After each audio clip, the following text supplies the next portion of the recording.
Hello guys, कैसे हैं आप लोग? बताइए बताइए, फटाफट बताइए। देखो, मैं लेट नहीं था, मैं आया था। आपका जो आप लोगों के जो मैथ पढ़ाने वाले विशाल सर थे, वो 6:15 पर आप लोगों को छोड़े ही, तो हमको भाई 10-15 मिनट होता है तैयार करने में। मतलब तैयार करने का मतलब है कि क्लास इन्फॉर्म करने में, वहां से क्लास को यहाँ पर शिफ्ट करवाने में थोड़ा समय लगता है। तो मैं लेट नहीं था भाई, कोई लेट मत करना। आप अपने विशाल सर से कहना जल्दी छोड़ दिया करें आपको, मैथ वाले सर से। और विशाल सर कौन है? ठीक है, उनसे क्या करना कि जल्दी छोड़ दिया करें आपको। चलिए, आज वो दिन मजेदार चैप्टर स्टार्ट कर रहे हैं। मतलब चैप्टर क्या, उसी में टॉपिक स्टार्ट कर रहे हैं। आपने सांद्रता व्यक्त करने की पूरी विधियों को पढ़ रखा है ना। उसके आगे हम लोग स्टार्ट करते हैं, ठीक है। हम्म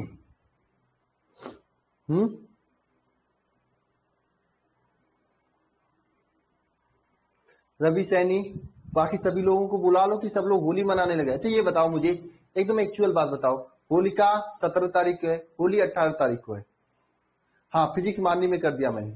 होलिका 17 तारीख और होली 18 तारीख को है। क्या मुझे क्लास देनी चाहिए या नहीं देनी चाहिए? मैंने तो 2-3 घंटे का पढ़ाने का सोचा था। कितने लोग पक्ष में है क्लास देने के, कितने लोग नहीं है पक्ष? देखो, आप लोग अगर पढ़ने आओगे तो ही क्लास देने का कोई मतलब है, अन्यथा फिर कोई मतलब नहीं है।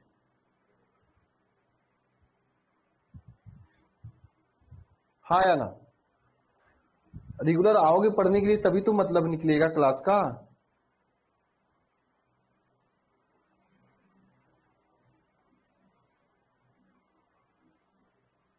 देनी चाहिए या नहीं देनी चाहिए? सब लोग यस में बता रहे हैं। चलो ठीक है, मैं देखता हूं। थोड़ा सा मोबाइल लेकर आइए अपना।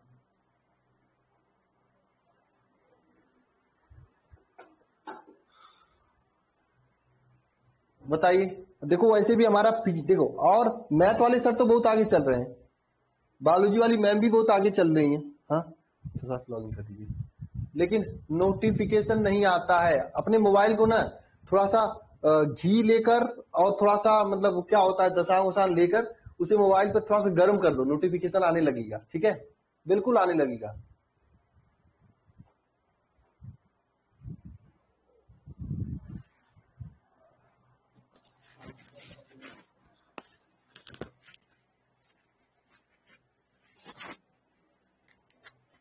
सही बता रहे हैं कसम से।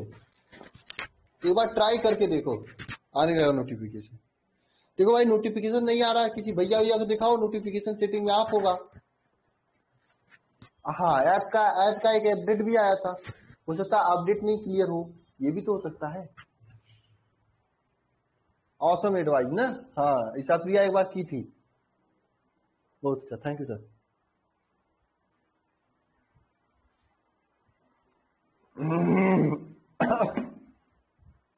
चलो भाई, ये लेटेस्ट बैच क्यों दे रखा है यहाँ पे?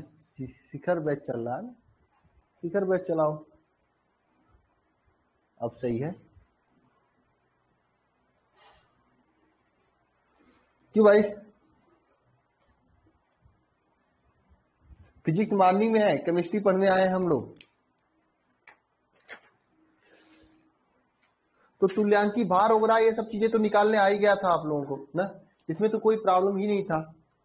अब हम लोग पढ़ेंगे इसके आगे। देखो किताब ना, जो छोटी मोटी डाउट होगी तो कल मैं डाउट क्लास रख लेंगे, आपको बता देंगे। ठीक है, टेंशन मत लो, आज नहीं कल डाउट क्लास रखेंगे। ठीक है, डाउट होगी तो डाउट क्लास में पूछ लेना आप लोग। फिजिक्स का पीडीएफ चलो मैं देखता हूँ, अपलोड करवा दूंगा। और कुछ जो मैं नहीं दिया हूं? किसका न्यू चैप्टर होगा ना? अरे केमिस्ट्री अभी कंप्लीट ही कहां हुआ है कि न्यू चैप्टर होगा? केमिस्ट्री बहुत बड़ा चैप्टर है यार।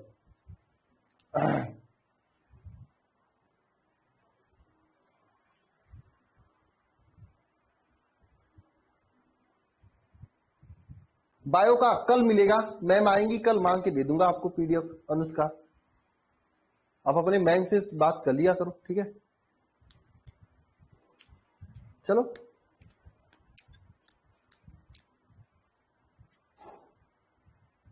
चलो देखा जाएगा ना।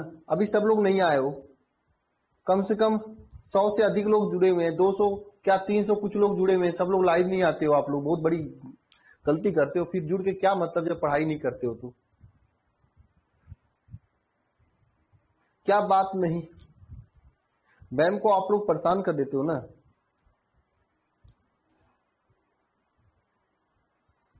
अभी किसी का टाइम नहीं चेंज होगा, केवल पढ़ाई करो, ठीक है। आप अपना टाइम चेंज कर लो, पूनम कुमारी आप अपना टाइम चेंज करो मैथ के टाइम पर, ठीक है। ओके, चलो स्टार्ट करते हैं क्लास को।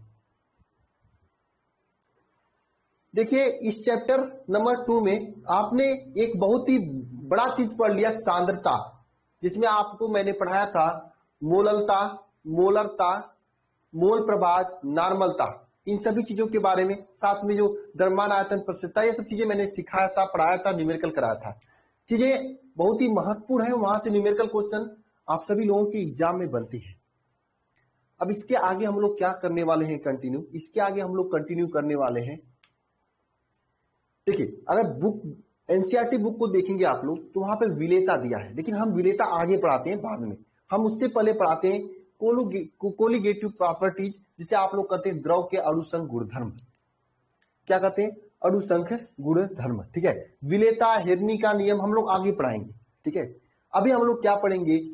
द्रव के अणुसंघ गुणधर्म। देखो हर टीचर का अपना पढ़ाने का मेथड होता है, चीजों को आसान करके समझाने का तरीका होता है। मैं अपना बेस्ट दे रहा हूं, ठीक है। तो सबसे पहले आप लोग हेडिंग करिएगा अणुसंघ गुणधर्म, उसको हम लोग आगे पढ़ेंगे, ठीक है ना, ठीक है। क्या हेडिंग करना है आप लोगों का? अणुसंघ गुणधर्म। अब बहुत ही इंपॉर्टेंट टॉपिक चल रहा है अणुसंघ गुणधर्म, बहुत ही महत्वपूर्ण टॉपिक ये चलने वाला है, अणुसंघ गुणधर्म। सबसे पहले हम लोग ये जानते हैं कि अणुसंघ गुणधर्म क्या होता है। इंग्लिश में इसको कहा जाता है कोलिगेटिव प्रॉपर्टीज।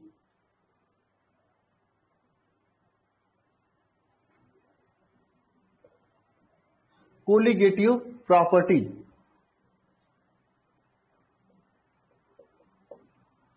ये इंग्लिश में इसे कहा जाता है कोलिगेटिव प्रॉपर्टीज, है ना। हिंदी में अणुसंघ गुणधर्म, इंग्लिश में कोलिगेटिव प्रॉपर्टी।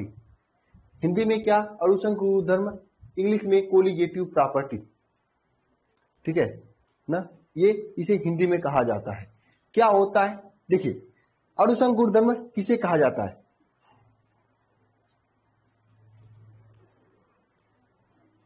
इसे किसे कहा जाता है? एक शब्द है अणु, शब्द से सीखा करो आप सभी लोग, अणु संख्या, ये शब्द पकड़ो आप लोग। अणु मतलब क्या है? अणुओं की संख्या मतलब संख्या, यानी वह प्रॉपर्टी, वह गुणधर्म जो अणुओं की संख्या पे निर्भर करे। अणु संख्या गुणधर्म मतलब वह गुणधर्म जो अणुओं की संख्या पे निर्भर करते हैं, उसे हम लोग अणु संख्या गुणधर्म कहते हैं। वह गुणधर्म, वह गुणधर्म जो अणुओं की संख्या पे निर्भर करे, उसे क्या कहते हैं? अणु संख्या गुणधर्म कहते हैं। बात समझ में आ रही है सभी लोग? बताइए सभी लोगों को बात समझ में आ रही है? अरे यार ये एटॉमिक नंबर तो भूल ही गए, चलो जाने दो। वैसे 100 तक हो ही गया था, 100 तक याद हो गया तो समझो पूरा याद हो गया, 100 के आगे कोई जरूरत ही नहीं है, ठीक है। चलो जाने दो, कल से मैं हम लोग इलेक्ट्रॉनिक विन्यास के साथ स्टार्ट करेंगे। भूल गए यार, क्या बताऊं, दिमाग में आया नहीं। चलो ठीक है, कोई बात नहीं। या कुछ नया पढ़ेंगे हम लोग केमिस्ट्री में, तत्वों के नाम पढ़ेंगे, जैसे एथिल एल्कोहल किसे कहा जाता है, मेथिल एल्कोहल किसे। हालांकि ये सब बात चीजें क्या आगे आगे को पढ़ना है, लेकिन आगे कुछ क्वेश्चंस में इसका यूज आएगा तो हम आपको बताएंगे, ठीक है। कोई बात नहीं, इसको देख लेंगे हम लोग, ठीक है, कोई नहीं, चलो जाने दो। ओके, तो द्रव के अणुसंघ गुणधर्म क्या होता है? जो अणुओं की संख्या पर निर्भर करे उसे क्या कहते हैं? द्रव के अणुसंघ गुणधर्म। अगर इसका डिफिनेशन की बात करें, किसी विलयन की वह गुण जो विलय के कणों की संख्या पर निर्भर करे, या उसे क्या कहते हैं? द्रव का अणुसंघ गुणधर्म कहते हैं। किसी विलयन का वे सभी गुणधर्म, लिखना सभी लोग, इसका डिफिनेशन लिखना, किसी विलयन का, किसी विलयन का वह गुणधर्म जो अणुओं की संख्या पर निर्भर करे। अणुओं की संख्या पर निर्भर करे। किसी विलयन का वह गुणधर्म जो अणुओं की संख्या पर निर्भर करता है या निर्भर करे उसे क्या कहते हैं? द्रव का अणु संख्य गुणधर्म कहते हैं। द्रव का या विलयन का जो विलय के अणुओं की संख्या पर, विलय के अणुओं की, विलय के अणुओं की संख्या पर निर्भर करे उसे क्या कहते हैं? द्रव का अणु संख्या गुण धर्म कहते हैं। देखिए, किसी विलयन का वह गुणधर्म जो विलय के अणुओं की संख्या पर निर्भर करे उसे द्रव का अणु संख्या गुणधर्म कहते हैं। किसी विलयन का वे सभी गुणधर्म जो विलय के अणुओं की संख्या पर निर्भर करे उसे क्या कहते हैं? अणु संख्य गुणधर्म कहते हैं। डिफिनेशन समझ में आया सभी को कि नहीं? वो अणुओं की संख्या पर निर्भर करते हैं, अणुओं की आकार, अणुओं की प्रकृति पर निर्भर नहीं करता है, यह अणुओं की संख्या पर निर्भर करता है। एक बार बताना सभी लोग, ये समझ में आया आप लोगों को? किसी विलयन का वे सभी गुणधर्म जो विलय के अणुओं की संख्या पर निर्भर करे उसे क्या कहते हैं? अणु संख्य गुणधर्म कहते हैं। क्लास में याद हो जाना चाहिए आप लोगों को। क्या अणु संख्य गुणधर्म किसे कहते हैं? वे सभी गुणधर्म जो विलय के अणुओं की संख्या पर निर्भर करते हैं उसे अणु संख्य गुणधर्म कहते हैं। अरे कमेंट बॉक्स आपके पास है, सामने है, कमेंट कर दो डिफिनेशन एक बार, पक्का हो जाएगा दिमाग में। सुशील, क्लास का टाइमिंग तो 6 बजे से है, लेकिन सर ने आपको 6:30 बजे छोड़ा तो हम 6:30 बजे से स्टार्ट किए हैं, मेरी क्या गलती है? तो किसी विलयन का वे सभी गुणधर्म जो अणुओं की संख्या पर निर्भर करे उसे क्या कहते हैं? अणु संख्य गुणधर्म करते हैं। ठीक है,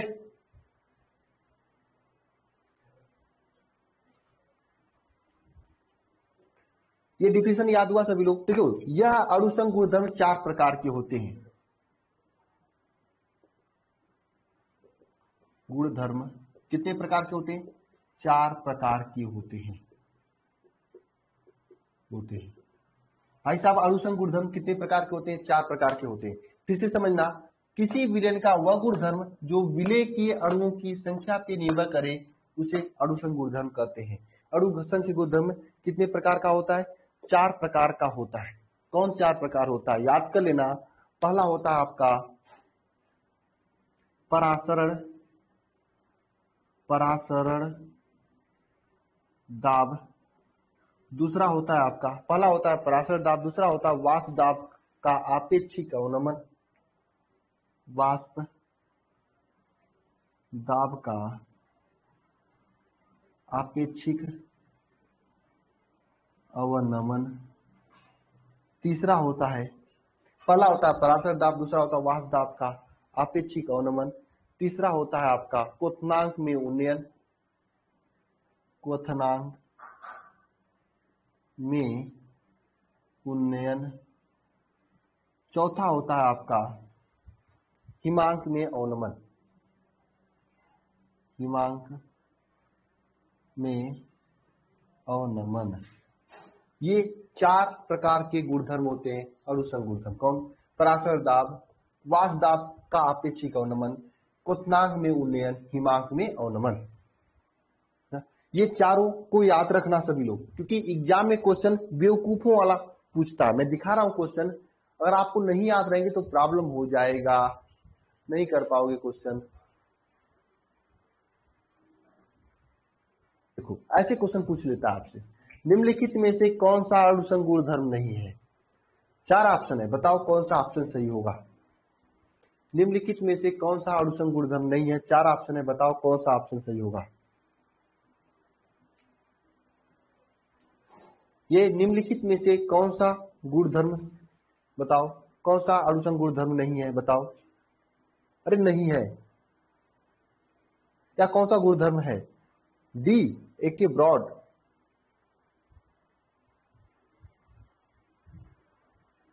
बताओ कहां पे आप लोगों का दिमाग है? ए बी सी डी वाले बताओ कहां पे है? मैं अगर क्वेश्चन को गलत पढ़ूंगा तो आप क्वेश्चन को पढ़ोगे नहीं अपने स्तर पे। सी छोड़कर सब नहीं है, ऐसे लिखो। चलिए, बहुत बढ़िया। तो इस तरह के क्वेश्चन आपके एग्जाम में पूछे जाते हैं कि निम्नलिखित में से कौन सा अणुसंघ गुणधर्म नहीं है। ऑब्जेक्टिव के रूप में जरूर ज्यादा पूछा जाता है। सब्जेक्टिव में क्या पूछा जाता है, डिफिनीशन पूछा जाता है कि अणुसंघ गुणधर्म या कोलिगेटिव प्रॉपर्टी से आप क्या समझते हैं। तो एकदम एक्चुअली यही बताना, किसी विलयन का वे सभी गुणधर्म जो अणुओं की संख्या पर निर्भर करे उसे अणुसंघ गुणधर्म कहते हैं। 4 प्रकार के होते हैं, पराशर दाब, वाष्प दाब में अपेक्षिक अवनमन, क्वथनांक मूल्यन, हिमांक अवनमन। भाई चारों के प्रकारों पर हमको अच्छे अच्छे न्यूमेरिकल प्रश्न लगाने हैं और न्यूमेरिकल प्रश्न भी आपके एग्जाम में पूछे जाते हैं। देखो ये क्वेश्चन तो नहीं कर पाओगे, हाँ ये भी नहीं, कोई और क्वेश्चन, हाँ ये बताओ, क्वेश्चन पढ़ो, ये क्वेश्चन बताओ, किसी विलयन में अणुसंख एल्युमिनियम के गुणधर्म नहीं है, बताओ इसमें बताओ कौन सा अणुसंख एल्युमिनियम का गुणधर्म नहीं है, इसका आंसर बताओ, इसका आंसर बताओ कौन सा। क्वेश्चन पढ़ो, सभी लोग बताओ क्वेश्चन पढ़ के बताओ। सी, बहुत अच्छा। देखो इसमें क्या, वाष्प दाब में अवनमन, आपेक्षिक अवनमन या अवनमन, यह आपका गुणधर्म है। दूसरा ऑप्शन है हिमांक में अवनमन, है गुणधर्म।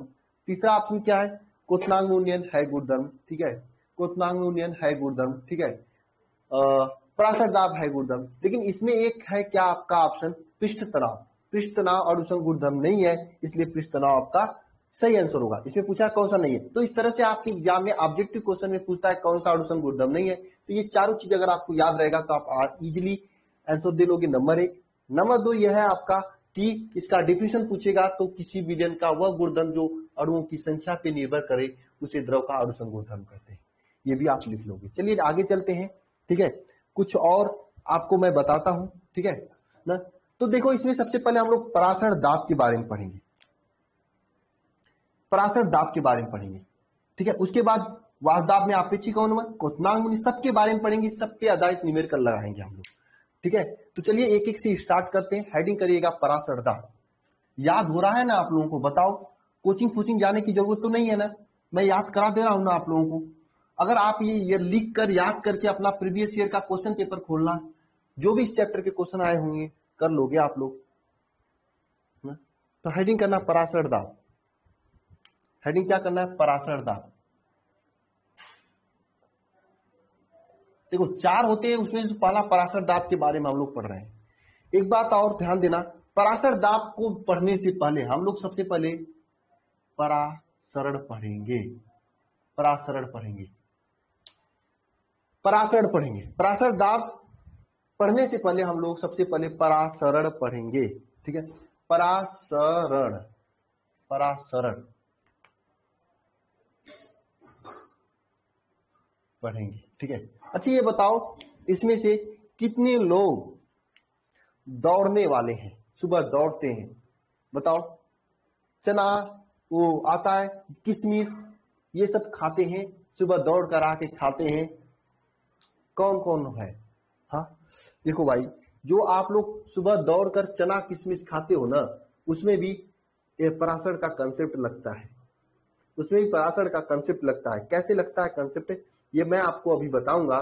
जो आप लोग खाते हो ना लाके सुबह सुबह चना किशमिश, ये पराशर का, देखी तो होगे किशमिश, किशमिश देखे होगे पानी में डालने फूल जाता है, कौन सा जादू हो जाता है, क्यों फूल जाता है, क्यों फूल जाता है, इतना तो देखे होंगे ना। लड़कियां भी ऐसी होती हैं, थोड़ा सा गुस्सा कर दो, डांट दो तो वो भी फूल जाती हैं, तो वो भी क्यों फूलती हैं, उसमें भी पराशर की क्रिया होती है, अभी मैं बताऊंगा। बात सही है ना। हाँ महुआ देखे होंगे आप लोग, महुआ तो देखे ही होंगे सब लोग, समय आ रहा है, महुआ देखे हैं कि नहीं देखे हैं, महुआ, महुआ देखे होगे। तो महुआ में भी क्या होता है, जब महुआ सूख जाता है उसको पानी में डालते हैं फूल जाता है। हाँ तो मैं क्या कहना चाहता हूं, ये कुछ लोग समझ चुके हैं, लेकिन पराशर का सिस्टम मैं बहुत ही कम शब्दों में आपको समझा दूंगा, दिमाग में बैठा दूंगा। होता क्या है, ध्यान देना, इस तरह से आपका सिस्टम है, इस तरह से आपका सिस्टम है, ठीक है। बीच में रेड कलर का एक अर्ध पारगम्य झिल्ली जुड़ा हुआ है, क्या यह अर्ध पारगम्य झिल्ली है, अर्धपारगम्य क्या है, झिल्ली है। ये बीच में क्या है, अर्धपारगम्य झिल्ली है।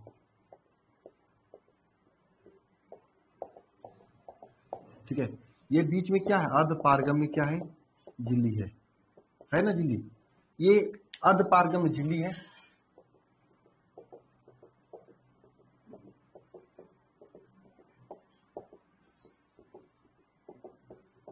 ठीक है, ये आपका है यहाँ पे विलेय, ये है आपका क्या, विलेय, ये क्या है, विलायक है ना, ये विलायक है ना, ये आपका क्या है, विलायक है, और इसकी सांद्रता कम है, कम सांद्रता है, और इसकी सांद्रता आपका क्या, अधिक है।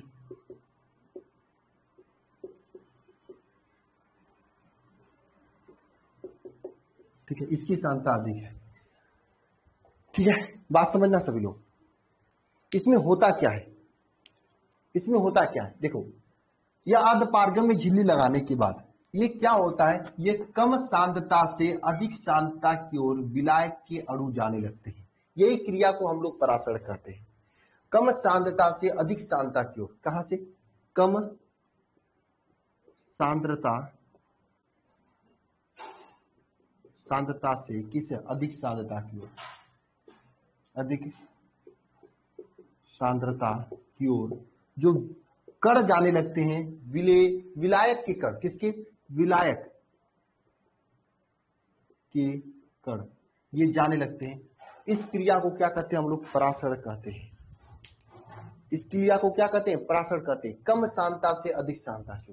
देखो क्या होता है, जब आप लोग किशमिश को, यह आपका किशमिश है, किशमिश को पानी में डालते हो तो कुछ टाइम बाद किशमिश क्या होता है, फूल जाता है। क्यों फूलता है भाई, ये देखो पानी में जो डाले हो आप, जल में डाले हो, किशमिश के अंदर सांद्रता अधिक है। सांद्रता अधिक होने का मतलब क्या है, किशमिश के अंदर की जो भाग होता है वो मीठा अधिक होता है, वहां पे चीनी अधिक होता है, वहां पे चीनी अधिक होता है। बात मेरी समझ में आ रही है आप लोगों को, किशमिश के अंदर जो मीठा अधिक होता है वहां पे चीनी की मात्रा अधिक होती है। पानी में इसे जब डालते हो तो पानी क्या, मीठा कम होता है, पानी इसके अंदर जाने लगता है, यानी सांद्रता पानी का कम है क्योंकि मीठा कम है। ये कम मीठा है पानी, क्या है, कम मीठा है, इसका मतलब क्या, इसकी सांद्रता कम है, और इसकी सांद्रता क्या, अधिक है। क्यों, क्योंकि भाई ये अधिक मीठा है और पानी इसके अंदर जाने लगता है और ये फूल जाता है, और ये फूल जाता है। क्यों फूल जाता, क्योंकि इसमें विलायक के जो कण हैं कहां से, कम सांद्रता से अधिक सांद्रता की ओर आए हैं। अरे मतलब समझ रहे हो आप लोग की नहीं, अरे बनता है दारू अनुष्का, पी भी हो क्या, कभी होली आ रहा पी लेना, आप पढ़ाई नहीं कर रहे हो आप लोग, ऐसा समझे कि नहीं बात मेरी, नहीं समझे ना, बात करोगे तो क्यों समझोगे, मैं दोबारा थोड़ी समझाऊंगा आज, डाउट है तो रहेगा डाउट, डाउट में ही मरोगे आप लोग, बात करोगे कैसे आज समझोगे।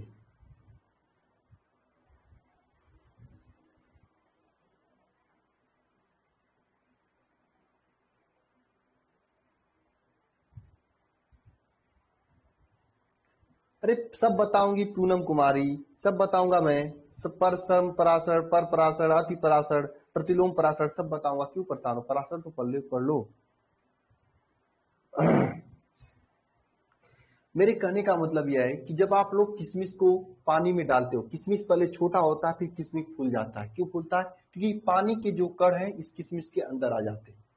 भाई पानी कम मीठा है मतलब इसकी सांद्रता कम है, इसमें चीनी कम मिला हुआ है, लेकिन यह अंदर जो किशमिश था वो बहुत ज्यादा मीठा होता है। क्यों मीठा होता है ज्यादा, क्योंकि इसकी सांद्रता अधिक होती है। तो कम सांद्रता से अधिक सांद्रता की ओर पानी आता है, इसलिए ये फूल जाता है, इसलिए क्या हो जाता है, फूल जाता है, इसलिए क्या हो जाता है, यह फूल जाता है। क्यों भाई, बात समझ में आई आप लोगों को, हाँ। तो सांद्रता किसे कहा जाता है, सॉरी पराशर किसे कहा जाता है, जब विलायक के कण कम सांद्रता से अधिक सांद्रता की ओर गति करें तो उसे क्या कहा जाता है, उसे कहा जाता है जब विलाय के कण कम सांद्रता से अधिक सांद्रता की ओर गति करे तो उसे क्या कहा जाता है? परासरण कहा जाता है। हाँ, एक चित्र तो आपको समझाने के लिए मैंने बना दिया, बना दो कि एग्जाम में समझ में आ जाएगा तो बढ़िया नंबर दे देगा। ठीक है, नहीं बनाना है तो मत बनाओ भाई। मैं निशा खातून आपको मैं गोली नहीं मार दूंगा, नहीं बनाओगे तो। नहीं, एग्जाम ना आपको गोली नहीं मारेगा, हो सकता है एक आध नंबर कम कर दे।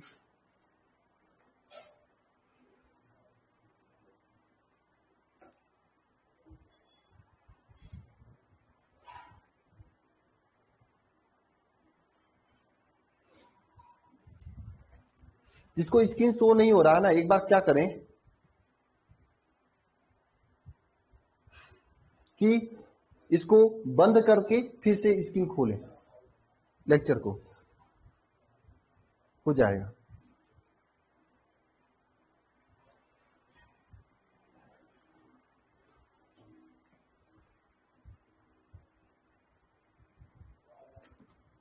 क्यों, बात समझ में आई मेरी सबको? मेरी बात समझ में आई सबको?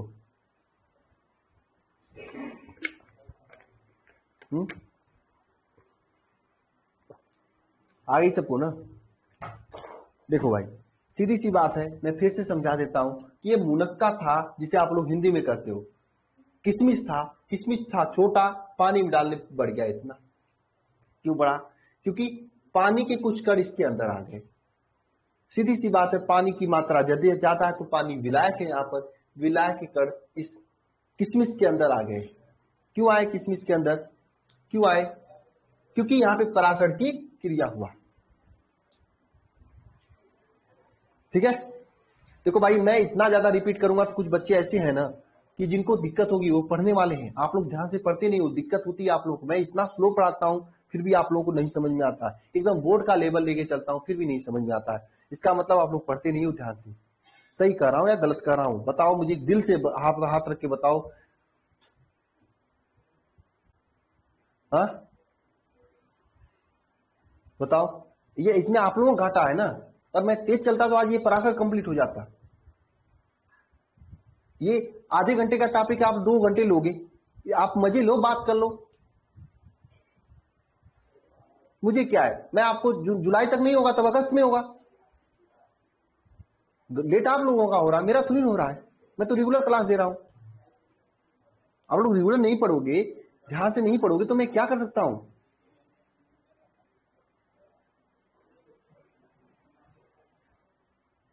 हाँ भाई, जिसको क्लियर एकदम नहीं आ रहा है, जिसको एकदम नहीं आ रहा है भाई, एक बार दोबारा वीडियो लेक्चर को देख सकता है, फिर भी नहीं समझ में आया तो डाउट क्लास में पूछ सकता है। लेकिन ये कौन सा तरीका है?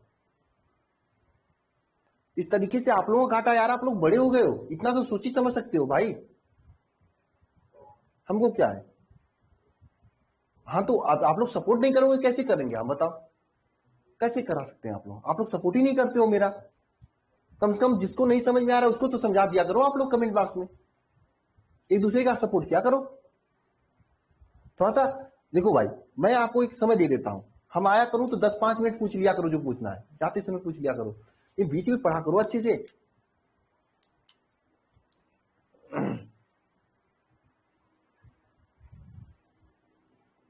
ठीक है, नहीं तो घाटा आप लोगों का होगा। तो ये आपका सांद्रता, कम सांद्रता से अधिक सांद्रता की ओर विलाय की कण गति करते हैं तो इसे क्या कहते हैं? परासरण कहते हैं। कभी कभी परासरण का डिफिनेशन एग्जाम में पूछ लेता है तो मैं डिफिनेशन लिखवा देता हूं। किसे कहते हैं परासरण? परासरण में विलाय की कण, लिखना सभी लोग, परासरण, परासरण वह प्रक्रिया है, वह प्रक्रिया है, प्रक्रिया है जिसमें विलायक, जिसमें विलायक के कण कम सांद्रता से, कम सांद्रता से अधिक सांद्रता की ओर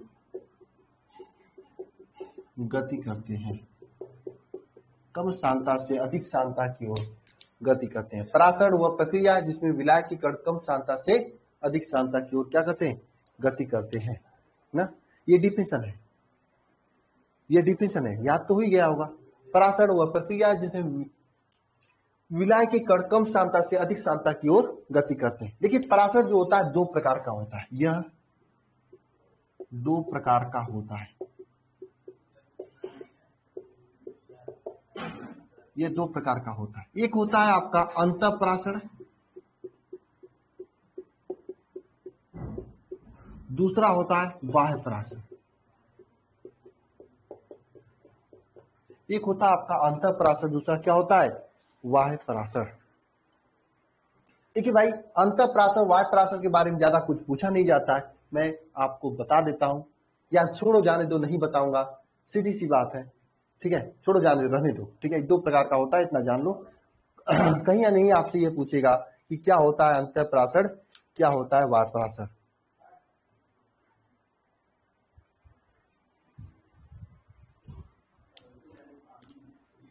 ना क्या होता है अंतःपरासरण, क्या होता है बाह्य परासरण, ये कोई जो नहीं जानने की जरूरत है, आप जान लो दो प्रकार का होता है, ठीक है। हम चलते हैं आगे, ठीक है, हम चलते हैं आगे, क्योंकि बोर्ड के लेवल को ही टच कर रहा हूं तो फिर क्या जरूरत ना। चले आगे, नेक्स्ट टॉपिक लिखना। देखो ये अर्धपारगम्य झिल्ली क्या होता है, इसके बारे में पढ़ लेते हैं, ठीक है। अर्धपारगम्य झिल्ली, ठीक है, हेडिंग कर लेना अर्धपारगम्य झिल्ली, हेडिंग कर लेना सभी लोग, अर्धपारगम्य झिल्ली।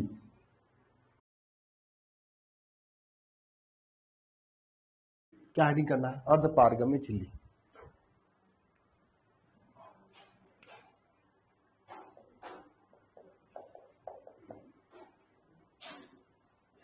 अर्धपारगम्य, पारगम्य, पारगम्य झिल्ली, अर्धपारगम्य झिल्ली। क्या होता है अर्धपारगम्य झिल्ली, एक ऐसी झिल्ली होती है। अर्धपारगम्य झिल्ली क्या होता है,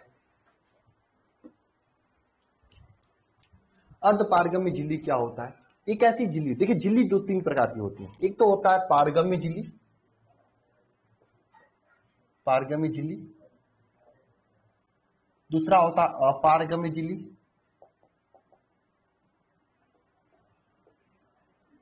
ठीक है, तीसरा होता है अर्ध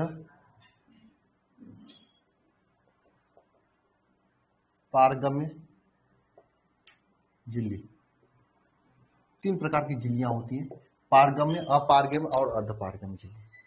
देखो पारगम्य झिल्ली का नाम से स्पष्ट है कि यहाँ पे पानी रखो, इसमें पारगम्य झिल्ली लगाओ, या आर पार आर पार आर पार जाते रहते, जैसे गांव में आप लोग करते हो, एक घर के दूसरे घर, अरे यार कुछ लोग तो ऐसे बोलते हैं, अपने घर से उठते हैं उसके घर जाके खाना खाते हैं, दूसरे घर लैट्रिन करते हैं, ऐसे भी कुछ लोग होते हैं गांव में। क्यों अनुष्का, बात सही है ना, गांव में कुछ लोग ऐसे होते हैं, यानी कि इधर उधर जाते रहते हैं। जबकि शहर में क्या होता है, शहर में आप सभी लोग अपारगम्य होते हैं। अगर इस मकान में कोई यहाँ पे रह रहा है तो ये इसको नहीं जानेगा कि ये कौन है, कहां से है। गांव में क्या है, कोई यहाँ पे रहेगा तो 2 किलोमीटर आगे का कोई भाई फलानवा को जानते हो तो फलानवा को बता देंगे, हाँ जानते हैं। क्यों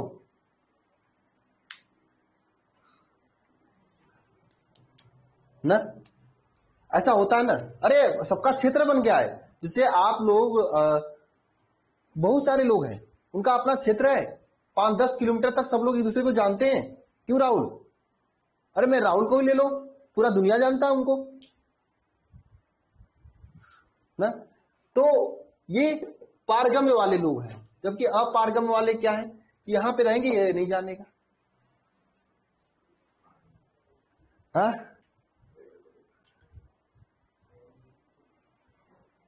गांव में सब अपने होते हैं और शहर में सब पराये होते हैं, सब अपने होते हैं, बस जितना जान लो।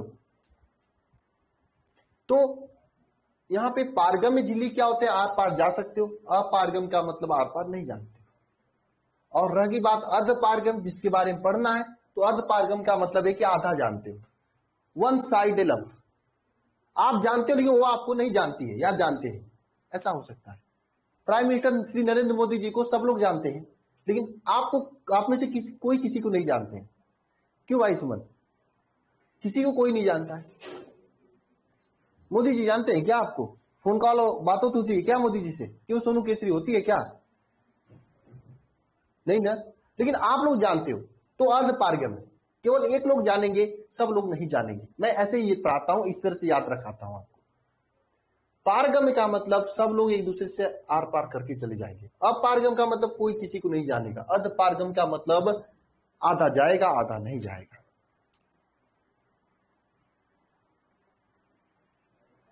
हाँ, बात समझ में आ रही? तो अर्ध पारगम झिल्ली के बारे में हम लोग विस्तार से पढ़ेंगे और इन दोनों के बारे में हम लोग नहीं पढ़ेंगे। तो हेडिंग करना अर्ध पारगम झिल्ली। क्या हेडिंग करना? अर्ध पारगम झिल्ली ना, अर्ध पारगम्य झिल्ली। क्या हेडिंग करना? अर्ध पारगम्य झिल्ली, अर्ध पारगम्य झिल्ली। ठीक है, अर्ध पारगम्य झिल्ली क्या होता है?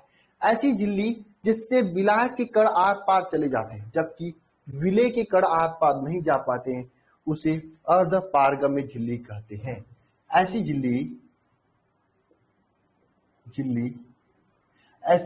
ऐसी झिल्ली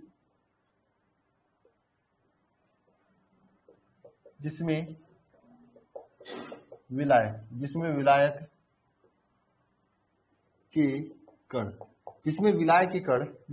के कण आर पार चले जाते हैं, विलायक के कण आर पार चले जाते हैं, जिसमें विलायक कण आर पार चले जाते हैं जबकि विलय के कण विलय के कण आर पार नहीं जा पाते हैं, उसे क्या कहते हैं? अर्ध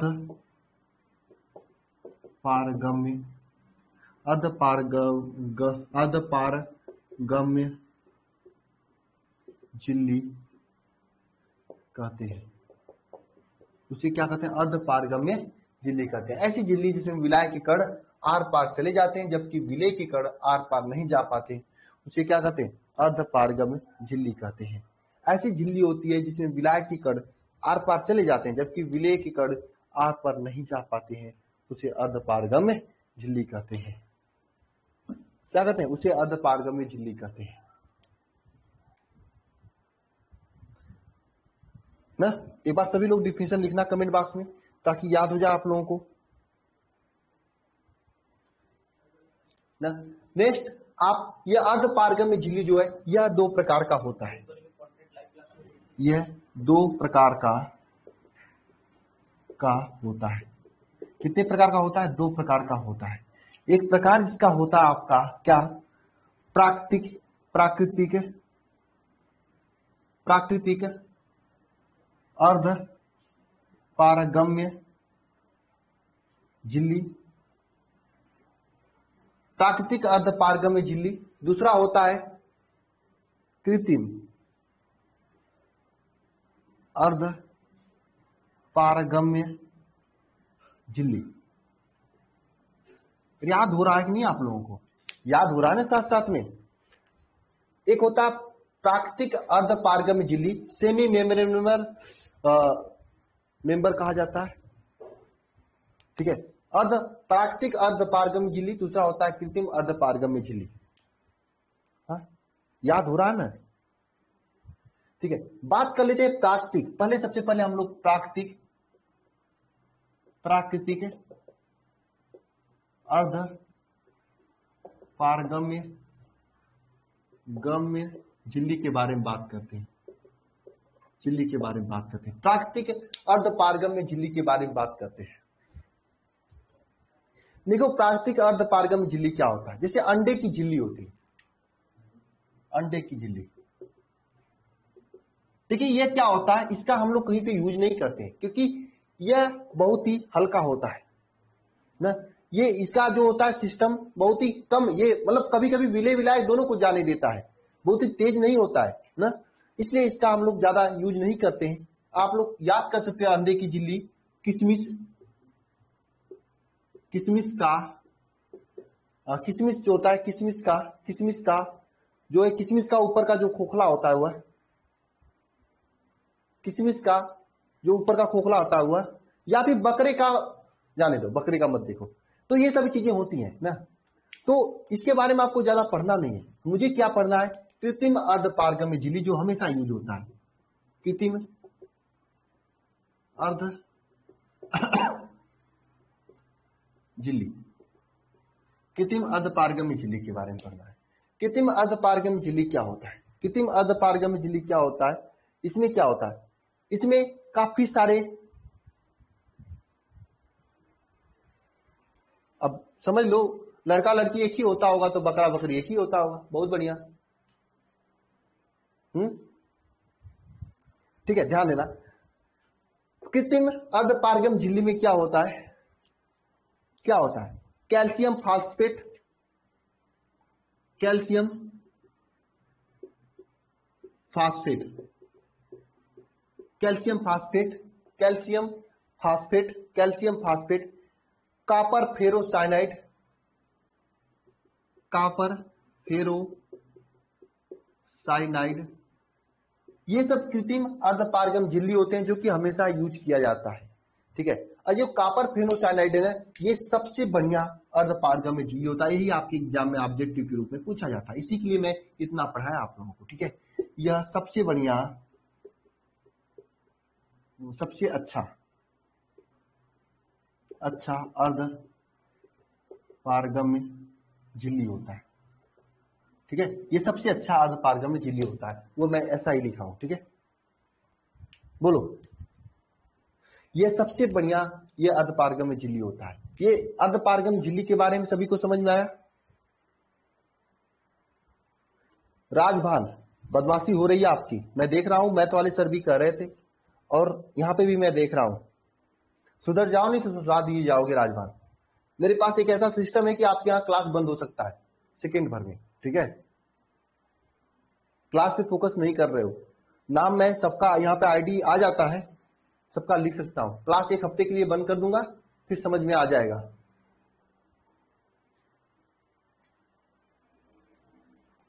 ना।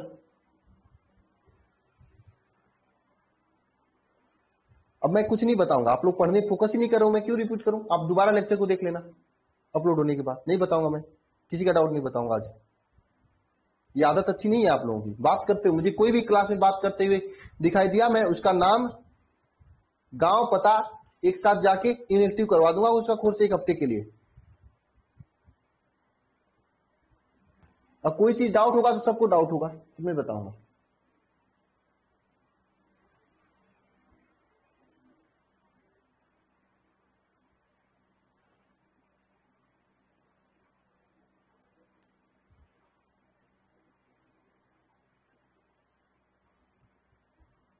ठीक है, आप लोग ये सोचा करो, बहुत सारे बच्चे हैं, 350-60 बच्चे जुड़े हुए हैं, बहुत सारे ऐसे बच्चे हैं जो कि इस लेक्चर्स को ऑफलाइन देखते हैं, तो उनको दिक्कत होती होगी ना, वो कहते हैं सर कितने बात करते हैं आपके बच्चे, हाँ, उनको दिक्कत होती है ना, आप लोग पढ़ते नहीं हो यार, नोट्स इतना बढ़िया बनवा रहा हूं, जितने में टाइम आप लोग मुझसे बातें करते हो ना इधर उधर की, उतने टाइम में मैं चाहता तो आपको उस लेवल का पढ़ा देता ना, कि मान लो ये आपका डिफेंस के लिए तो सही सफिशियंट है इतना, उसमें केमिस्ट्री पूछी ना थी, फिजिक्स में जितना मैं पढ़ाता हूँ उसमें से आप लोग एनडीए का या एयरफोर्स का कोई भी फिजिक्स का पेपर हो, आप उठा के देख लेना, कर लोगे जितना चैप्टर मैं पढ़ाया। लेकिन आईआईटी नीट में भी आप लोगों को प्रॉब्लम नहीं होता, मैं उतना लेवल पढ़ा सकता हूँ, आईआईटी लेवल तक का ले जा सकता हूं मैं। लेकिन आप लोग अगर बात करने में समय वेस्ट करते हो तो मैं आपका कुछ टॉपिक काट देता हूं बीच से, और वही समय मुझे मिलता तो मैं आपको पूरा पढ़ाता, क्योंकि मुझे सिलेबस तो समय से कंप्लीट करना है। अभी जुलाई कहां हूं, अगस्त सितंबर में जाएगा तो आप लोग मेरा जान खा जाओगे, ये नहीं देख रहे हो आप लोग बातें कितना करते हो, हा? है ना।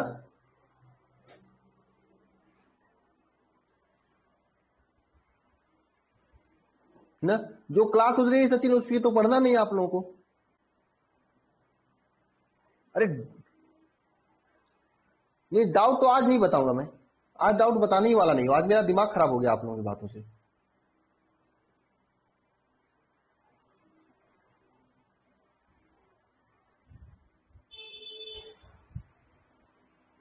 मैं थोड़ा सा चैप्टर 1 में लेवल को बढ़ाया तो सर कह रहे सर मैंने आपको पैसे बोर्ड एग्जाम को पढ़ने के लिए दिया हूं, नीट के लिए नहीं। कुछ लोग हमसे फोन करके कह रहे थे सर पैसे मैं बोर्ड के लिए दिया हूं, नीट के लिए नहीं, सर नीट मत पढ़ाओ।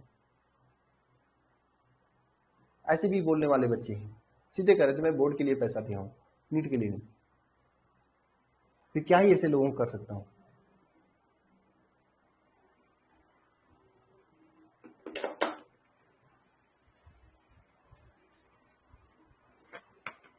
चलो ठीक, आगे चलते हैं।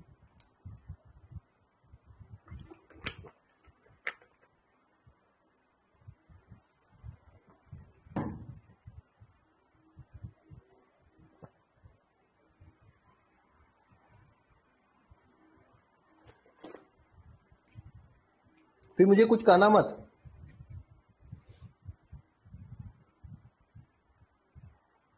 नाम तो मुझे याद नहीं कौन कौन फोन किया था, नहीं किया था फोन।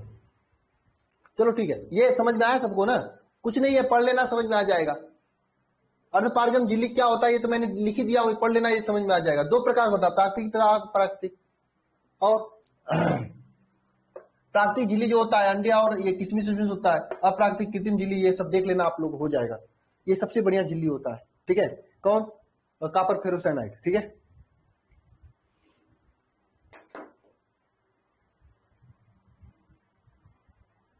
नहीं क्यों प्रॉब्लम होगी सचिन कुमार, क्यों प्रॉब्लम होगी आपको? वहां जाके उठा के, मैंने तो कहा है जो नए बच्चे उनके लिए फिर से कर देता हूं, आप अपने अनसाल पेपर को उठा के अभी से देख लेना। जो चैप्टर पढ़ा रहा हूं, देखो अगर आप टॉप करना चाहते हो अपने बोर्ड में तो ये सूत्र लिख लो, लिख लो सूत्र आप लोग। अगर अपने बोर्ड में टॉप करना चाहते हो तो जो चैप्टर मैं पढ़ा रहा हूं उस चैप्टर के पूरे क्वेश्चंस आपके अनसाल पेपर में, जो प्रीवियस ईयर क्वेश्चन का पेपर आता है, जितना भी क्वेश्चन हो आप उसे निकालिएगा। मैं मानता हूं 100 क्वेश्चन होंगे तो 10 क्वेश्चन उसमें से नहीं बनेंगे, 90 क्वेश्चन आप इसी लेक्चर से बना लोगे। जो 10 क्वेश्चन नहीं बनेंगे ना, आगे जाते जाते आपको अपने आप आ जाएंगे, क्योंकि कुछ एक दूसरे से कनेक्टेड होते हैं चीजें। जब मैं कुछ पहले चैप्टर का, जैसे केमिस्ट्री का पहला चैप्टर, कुछ क्वेश्चन आपसे नहीं बनेंगे, वो फिजिक्स में जब आप 55वां चैप्टर पढ़ोगे ना तो अपने आप बन जाएंगे। मैं ये करना चाहता हूं, टॉप करना चाहते हो तो अभी से निकाला करो, अभी से लिख लिख के प्रैक्टिस क्या करो। साला ये क्वेश्चन आ गया एग्जाम में तो मुझे कैसे लिखना है। अरे आप लोग कोचिंग वोचिंग नहीं जाते हो, समय बचता है ना, तो कर लिया करो। क्यों अनुष्का?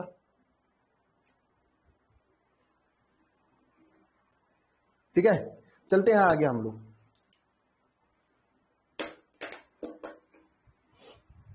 चलिए अब हेडिंग कर लीजिएगा विसरण, ठीक है। ये समझ में आ गया सभी को ना? तो नेक्स्ट हेडिंग डालिएगा सभी लोग, विसरण। नेक्स्ट हेडिंग क्या डालना है? विसरण।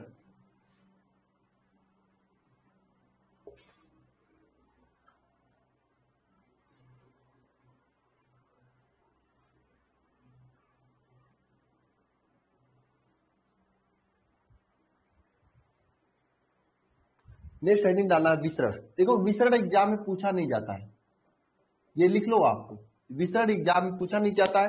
ये कभी कभी कुछ लोग होते हैं तेजू खान लोग ना, मार्केट में जाओगे, पढ़ाई करते हो, बताओ विसरण किसे कहते हैं, ऐसा पूछ लेते हैं, ठीक है। एक शब्द में आप लोग कह सकते हो, विसरण जो होता है पराशरण का व्युत्क्रम होता है। अब विसरण का यूज सब लोग देखे होंगे, सब लोग देखे होंगे। अरे सेंट मारते हो, बिना सेंट मारे तो आप लोग निकलते नहीं हो। जैसे हमारे एक सर है, वो भी बिना सेंट मारे निकलते नहीं है।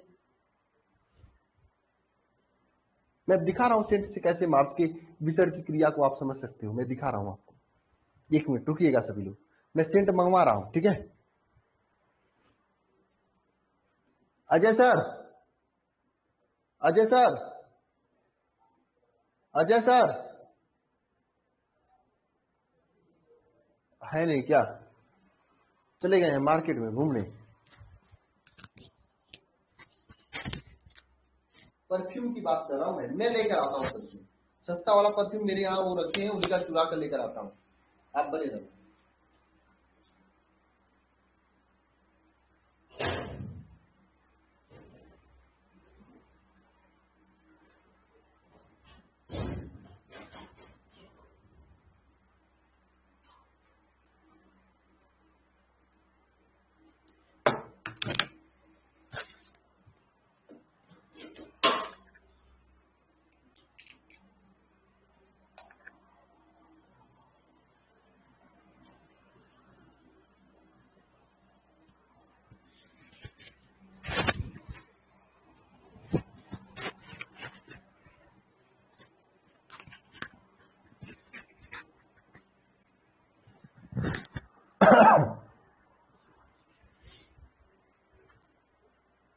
देखिए मैं सेंट लेकर, भाड़े पर सेंट लेकर आया हूं। ये भाड़े का सेंट है, सस्ता है या महंगा हो तो वही बता सकते हैं, लेकिन मुझे इसका भाड़ा देना है। इसका विसरण की प्रक्रिया मैं समझा रहा हूं। किस कंपनी का है आप लोग बता सकते हो क्या? ये पूरा एकदम महकने लगा है, आपको भी इसकी कुछ आ रही है सुगंध? बताओ, नहीं आ रही है? आनी चाहिए सुगंध। तो देखो क्या क्या हुआ, जब हमने इसको दबाया, ऐसे दबाया, अरे भाड़ा दिया हूं इसका, कोई कह नहीं सकता कि खत्म हो जाएगा कम हो जाएगा, ऐसा कोई कह ही नहीं सकता, समझे। जब इसको मैंने दबाया तो क्या हुआ, इसके अंदर जहां पे सेंट भरा हुआ था वहां पे सेंट की सांता अधिक था ना, वहां पे महक अधिक था। जैसे ही दबाया ये मार्केट में निकल गया, मतलब बाहर निकल गया और घूम गया। यानी इसमें क्या होता है, विसरण में क्या होता है, अधिक सांता से कम सांता की ओर, अधिक सांता से कम सांता की ओर गति करता है। विसरण में क्या होता है बताओ, मतलब समझे सभी लोग। अधिक सांता से कम सांता की ओर गति करता है।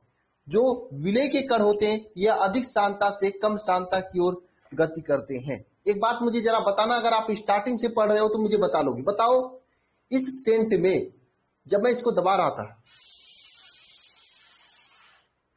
कहां गया, हाँ, जब इसको मैं दबा रहा था तो बताओ इसमें कौन सा विलय है कौन सा विलायक है? बताओ, सेंट का अंदर का जो चीजें हैं वह क्या है, विलय है, और सेंट के बाहर जो वातावरण है विलायक, क्योंकि सेंट तो बहुत तनी से है ना, कम कम है ना, जिसकी मात्रा कम होती है विलय होता है, और जिसकी मात्रा अधिक होता है विलायक होता है। मैंने आपको पहले ही बताया था, ये बताया था ना चीज आपको ना। तो इसमें क्या होता है, विलय के कण अधिक सांता से कम सांता की ओर गति करते हैं। हाँ जी बताओ, इसमें विलय के कण अधिक सांता से कम सांता की ओर क्या करते हैं, गति करते हैं ना। तो ये डिफिजन लिख सकते हैं। विलयन में क्या, विसरण की परिभाषा क्या हो सकती है, वह प्रक्रिया जिसमें क्या, विलय के कण, वह प्रक्रिया जिसमें विलय के कण क्या होते हैं, अधिक सांता से कम सांता की ओर गति करते हैं। अधिक सांद्रता से कम सांद्रता की ओर क्या करते हैं, गति करते हैं। वह प्रक्रिया जिसमें विलय के कण अधिक सांता से कम सांता की ओर क्या करते हैं, गति करते हैं, उसे क्या कहते हैं, विलय, उसे क्या कहते हैं, विसरण कहते हैं। डिफ्यूजन इंग्लिश में कहा जाता है। आपने पढ़ा था परासरण, जिसमें आपके विलय के कण कम सांता से अधिक सांता की ओर गति कर रहे हैं। यहाँ पे उल्टा है, विलय के कण अधिक सांता से कम सांता की ओर गति करते हैं। हाँ बताओ, इसमें विलय के कण कम सांता से अधिक सांता की ओर गति करते हैं ना, अधिक सांता से कम सांता की ओर, ठीक है। डिफिनेशन लिखो। अच्छा ये जरा बताओ, ये एग्जाम में कभी कभी पूछता है, बड़े एग्जाम में पूछा भी गया है, नीट वगैरह में। एक बार मैं बता देता हूं, जरा बताओ, इसको मैंने ऐसे दबा कर निकाल दिया, अब जिससे मैं भाड़े पे लेकर आया, मेरा जो सेंट बाहर निकाले उस लाठी इसमें डालो, मैं डाल सकता हूं क्या? अरे बताओ, मैं डाल सकता हूं क्या? बताओ, मैं डाल सकता हूं क्या? नहीं ना, नहीं ना। इसका मतलब क्या होता है कि ये जो विसरण की प्रक्रिया होती है ना, यह अनुत्क्रमणीय प्रक्रिया है। यह कैसी प्रक्रिया? यह अनुत्क्रमणीय प्रक्रिया है। यह अनुत्क्रमणीय प्रक्रिया है। कौन? विसरण की प्रक्रिया जो है ना, यह अनुत्क्रमणीय प्रक्रिया है। यह अनुत्क्रमणीय प्रक्रिया है, अनुत्क्रमणीय प्रक्रिया है, समझे। तो विसरण में इतना याद करना, वह प्रक्रिया जिसमें विलय के कण अधिक सांता से कम सांता की ओर गति करता है उसे विसरण कहते हैं, और यह अनुत्क्रमणीय प्रक्रिया होता है। दोनों चीजें याद हो गई हैं आपको क्लास में, भूलेगी नहीं। हाँ बताओ, याद हो गई क्लास में, भूलेगा नहीं ना आप लोगों को। एक बार डिफिनेशन नीचे कमेंट बॉक्स में कमेंट कर दो।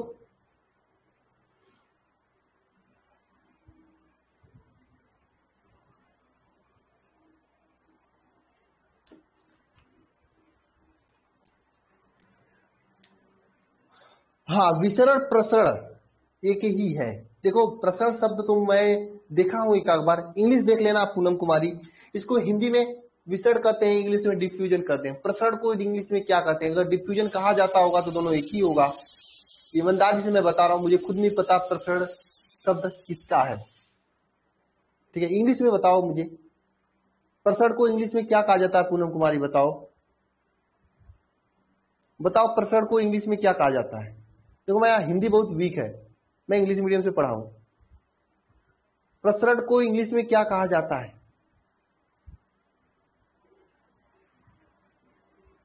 चलो मैं देख के बता दूंगा आपको। गूगल, मेरे पास मोबाइल भी नहीं कि गूगल में कर दूं। गूगल करके देखो प्रसरण को इंग्लिश में क्या कहा जाता है, मैं बता देता हूं।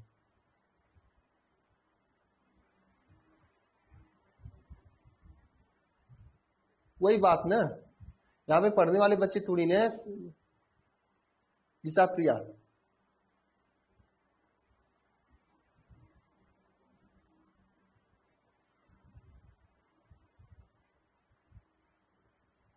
कमेंट तो मोबाइल में ही देख रहे हैं, लेकिन कमेंट आपका नहीं देख पाएंगे ना। बताओ प्रसरण को इंग्लिश में क्या कहा जाता है, बताओ, मैं बता देता हूं आपको।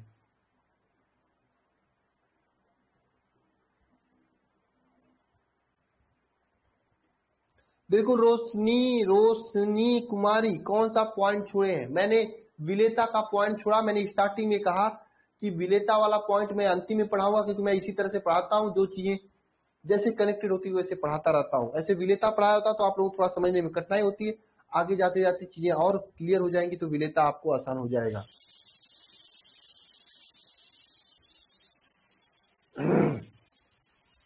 क्यों गलत बताया मैंने पूनम कुमारी?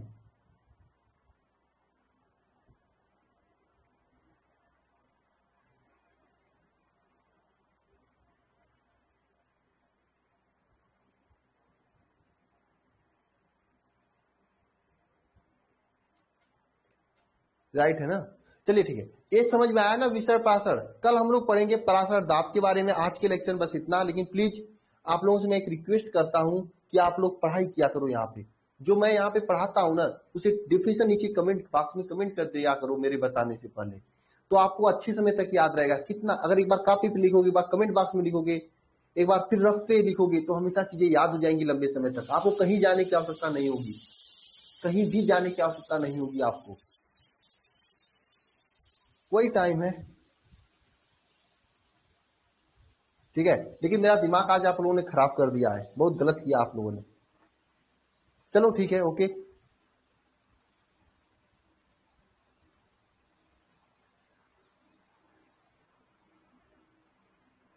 ठीक है, तो चलिए इसके आगे चलेंगे हम लोग। पराशर दाब के बारे में पढ़ेंगे आगे।